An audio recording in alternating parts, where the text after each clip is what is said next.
अभी जो मैं तुम्हें बताऊंगा ना, या सुन के तुम्हें सच में पता चल जाएगा कि क्वांटम कंप्यूटिंग इतना पावरफुल क्यों है, या सिर्फ हाइप है या लिटरली सही में पावरफुल है। देखो, इसको समझने से पहले ना हमें थोड़ा बेसिक समझना पड़ेगा क्वांटम कंप्यूटिंग का। तो माइक तुम्हें पता होगा कि क्यूबिट्स ये सब क्या है। तो अगर नहीं पता है तो लेकर मैं तुम्हें बताता हूँ कि देखो सिंपल, अगर जो हमारे क्लासिकल कंप्यूटर्स हैं या जो क्लासिकल कंप्यूटिंग हम करते हैं, प्रोग्रामिंग करते हैं, जो भी वो बेसिकली बाइनरी नंबर, जिसे हम बेसिकली बिट्स बोलते हैं, 0 या 1 पे डिपेंड करता है। तो जो भी हम इंफॉर्मेशन या तो सेंड करते हैं या रिसीव करते हैं, या जो भी हम वीडियो इमेज जो भी स्टोर करते हैं CD DVD में या किसी भी स्टोरिंग डिवाइस में, वो बेसिकली 0 एंड 1 के फॉर्म में स्टोर होता है। या तुम वाईफाई देखो, जो भी कुछ देखो, सब 0 एंड 1 के फॉर्म में, यानी कि बिट्स के फॉर्म में सिग्नल प्रोसेसिंग करता है या स्टोर करता है। पर यहीं पे जो क्वांटम बीट्स है, क्यूबिट्स है, बेसिकली वो एक सुपर पोजिशन स्टेट में होता है। वो 0 एंड 1 दोनों साइमल्टेनियस एक साथ हो सकता है। ये कुछ इस तरह से हो सकता है कि इमेजिन करो कि मतलब एक बॉक्स है जिसमें तुमने एक कैट को बंद कर दिया है। अब बार बार मैं ये एग्जांपल लेता हूँ, लेकिन समझने के लिए सही है कि एक बॉक्स है जिसमें एक कैट बंद कर दिया हो और उसमें क्या है, एक पॉइजनस गैस है, ठीक है। तो जब तक तुम उस बॉक्स को खोलते नहीं हो तब तक वो बिल्ली दोनों पॉसिबल स्टेट में होता है, या तो वो जिंदा होगा या तो मरा हुआ होगा। लेकिन जैसे तुम उसे देखते हो, ऑब्जर्व करते हो, तो उसका जो सुपर पोजिशन स्टेट है वो कोलैप्स हो जाता है और तुम्हें उसका एक पर्टिकुलर स्टेट मिलेगा, या तो जिंदा होगी या तो मरी हुई होगी। उसी तरह से जब कंप्यूटेशनल में, क्वांटम कंप्यूटेशन में, जब तुम क्यूबिट्स को मेजर करते हो तो वो तुम्हें एक पर्टिकुलर स्टेट देगा, राइट। या तो वो तुम्हें उसका प्योर स्टेट जिसको बोल सकते हैं, या तो तुम्हें 0 देगा या तो 1 देगा। पर यहाँ पे जो 0 1 है कोई एक नंबर नहीं है, बेसिकली ये 2 डायमेंशनल वेक्टर स्पेस में एक वेक्टर्स है। So qubits are basically vectors in 2 dimensional vector space. ये कुछ इस तरह से हो सकता है कि आई कैप जे कैप। तो अगर तुम्हें हम 2 डायमेंशनल स्पेस डिफाइन करें तो उसमें आई कैप जे कैप यूनिट वेक्टर होता है। तो अगर मैं तुम्हें आई कैप जे कैप बता दूं कि क्या है, तो तुम उस 2 डायमेंशनल वेक्टर स्पेस में सारे पॉइंट को लोकेट कर सकते हो in the basis of I can J cap.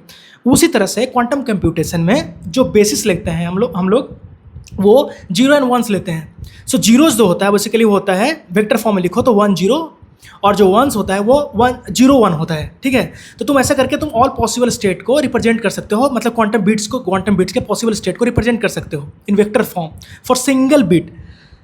अब इंटरेस्टिंग पार्ट यहाँ से शुरू होता है, जब तुम 2 क्वांटम बिट्स को लेते हो। तो जब तुम 2 क्वांटम बिट्स को लेते हो ना, और फिर उसके बाद तुम सॉल्व करते हो, तो 2 क्वांटम बिट से तुम्हें 4 पॉसिबल स्टेट मिलता है। जैसे 0 एंड 1, तो यहाँ से तुम्हें मिलेगा 0 0 0 1 1 0 एंड 1 1। अब इसको फिजिकली कैसे समझ सकते हैं हम ऐसे समझ सकते हैं, मान लो कि इलेक्ट्रॉन है, ठीक है ना। तो इलेक्ट्रॉन है, तो एक इलेक्ट्रॉन 2 इलेक्ट्रॉन ले लो, तो एक इलेक्ट्रॉन का 2 पॉसिबल स्टेट होगा। स्टेट कहने का मतलब है स्पिन। तो एक अप स्पिन होगा या डाउन स्पिन होगा, ठीक।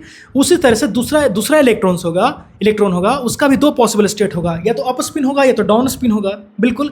तो जब तुम दोनों को कंबाइन करोगे तो इसे 4 पॉसिबल स्टेट बनेगा, up up down down down up and up down. उसी तरह से जब तुम 3 क्यूबिट्स को एक साथ लोगे तो उसे 8 पॉसिबल स्टेट बनेगा, मतलब 8 डायमेंशनल वेक्टर स्पेस में वो आ जाएगा।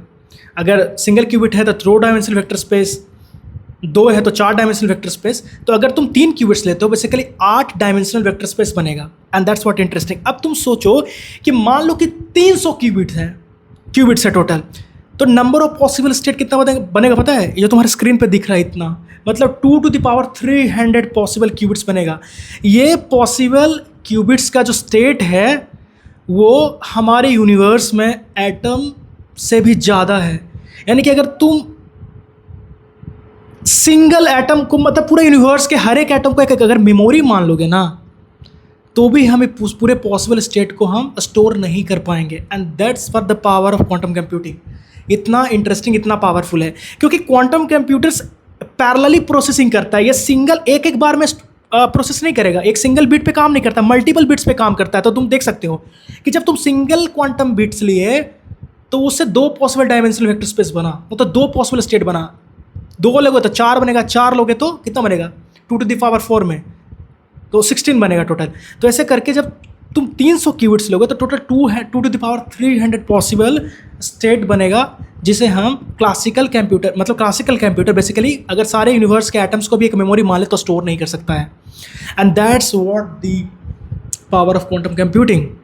इसी इसी कारण तो अभी कुछ दिन रिसेंटली एक कैलकुलेशन हुआ था जिसमें कि कोई 7 ट्रिलियन साल का कोई कैलकुलेशन था, उसे ये गूगल्स का क्वांटम कंप्यूटर्स 5 मिनट में ही सॉल्व कर दिया। और ये थोड़ा इंटरेस्टिंग है, इसलिए इतना इंटरेस्टिंग बन जाता है। मैं भी तुम्हें समझ में आया होगा मैं क्या बोलना चाहता हूँ।